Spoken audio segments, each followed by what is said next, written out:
Hello everyone, welcome to our YouTube channel Learning with पायल। आज के इस वीडियो में हम ये सीखेंगे कि किसी भी लैंग्वेज को कैसे हम अंडरस्टैंड कर सकते हैं। जैसे कि हमें पता है कि अगर हमें किसी लैंग्वेज को अच्छे से अंडरस्टैंड करना है तो उसके लिए हमें वोकेबुलरी, ग्रामर, वर्ड पावर, इन सभी एस्पेक्ट पे ध्यान देना होता है।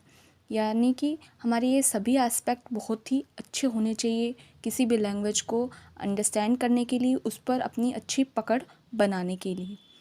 वैसे ही किसी एक वर्ड की स्टडी करने के लिए या फिर एक किसी सेंटेंस को समझने के लिए हमें उसके बारे में क्या कुछ पता होना चाहिए, या फिर क्या ऐसा सीक्वेंस है जिसके थ्रू हम किसी वर्ड या सेंटेंस की स्टडी को एकदम इजीली कर सकते हैं।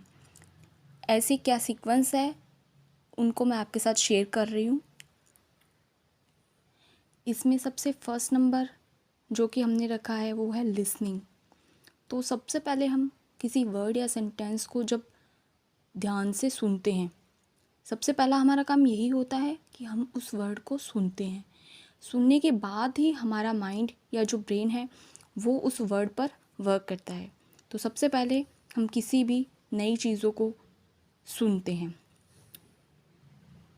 इसका सेकंड पार्ट की इसकी बात करें तो उसके बाद हम उस सुने हुए वर्ड को बोलना शुरू करते हैं या हम उसको बोलना सीखते हैं।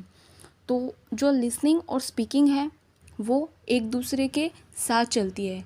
कभी हम बोलते हैं, कभी हम सुनते हैं, तो ये एक दूसरे पे डिपेंडेड ही चीज़ें हैं। सुन कर के हम बोलते हैं या फिर जब क्वेश्चन आंसर होते हैं तो हम कंटिन्यू सुनते बोलते हैं, फिर सुनते हैं और फिर हमारे आंसर देते हैं। तो ये चीज़ें एक दूसरे पे डिपेंडेड है। लिसनिंग स्पीकिंग के बाद अगर हम बात करें तो हम किसी भी लैंग्वेज को सुनने और बोलने के बाद उसको पढ़ना भी शुरू करते हैं। लिसनिंग और स्पीकिंग के बाद हमारे में वो कैपेबिलिटी डेवलप होने लगती है कि हम उस चीज़ को रीड भी कर पाते हैं। धीरे धीरे उस चीज़ को अंडरस्टैंड करने लगते हैं, समझने लगते हैं, और रीडिंग के थ्रू वो पार्ट एस्पेक्ट भी हमारा कंप्लीट होता जाता है कि हम उस लैंग्वेज को एकदम इजीली और इजी वे में समझना शुरू कर देते हैं। और इन तीनों एस्पेक्ट के बाद हम राइटिंग का काम शुरू करते हैं। मतलब जब हम किसी भी चीज़ को सुनकर, बोलकर और पढ़कर पूरा समझ जाते हैं तो हम उस चीज़ को राइट करना भी सीख जाते हैं। इसीलिए अगर हमें किसी वर्ड या किसी सेंटेंस की स्टडी करनी है तो उसके लिए सुनना, बोलना, पढ़ना और लिखना, ये सब टॉपिक्स एक साथ वर्क करते हैं। लेकिन ये एक सीक्वेंस से वर्क करते हैं, जो सीक्वेंस आज मैंने आपके साथ शेयर किए हैं। इसके थ्रू हम बहुत तरीके की लैंग्वेजेस या फिर यूँ कहें जो चीज़ हम सीखना चाहते हैं वो हम सीख सकते हैं। अब हम इन्हीं चारों टॉपिक को एक एग्ज़ाम्पल के थ्रू समझेंगे। एक बहुत ही छोटा सा एग्ज़ाम्पल है कि एक छोटा बेबी होता है तो वो सबसे पहले हम सब की बातों को सुनता है। उसके आसपास जो भी वर्ड्स बोले जाते हैं तो वो उनको सुनता है। फिर धीरे धीरे जब वो थोड़ा समझदार होता है तो वो उन वर्ड्स को बोलना शुरू करता है। फिर उसके बाद में जब वो 3-4 ईयर का होता है तो वो स्कूल जाता है, तो वहाँ पे उसको ओरल करवाते हैं तो फिर उसकी लिसनिंग और स्पीकिंग चलती है वहाँ पर। तो ये दोनों उसके साथ में चलती रहती है। इसके बाद में उसको होमवर्क मिलता है तो वो रीडिंग, राइटिंग, ये सब स्किल्स उसमें डेवलप होती जाती है।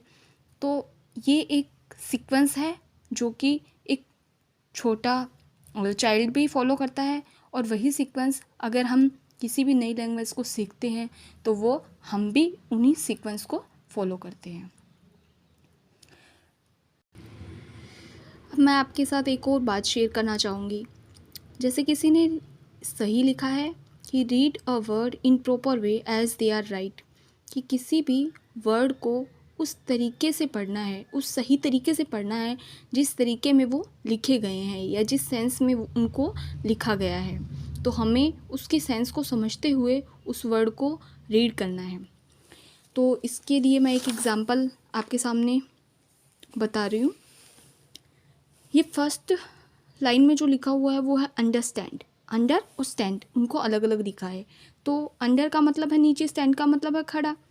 तो इसका मीन हो गया पूरे का मतलब नीचे खड़ा है।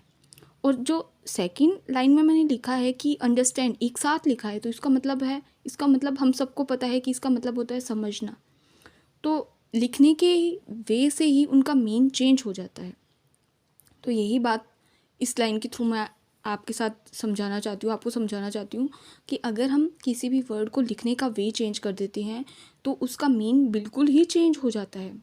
तो हमें इस बात को समझते हुए किसी भी नए चीज़ को या किसी सेंटेंसेस को स्टडी करना है, उनको समझना है। तो आज इतना ही हम इस वीडियो के अंदर मैं आपके साथ शेयर करूँगी। आगे हम मिलेंगे एक नई वीडियो के साथ। तो अगर आपको वीडियो अच्छा लगा है तो शेयर कीजिए, लाइक कीजिए, सब्सक्राइब कीजिए। Thanks for watching this video.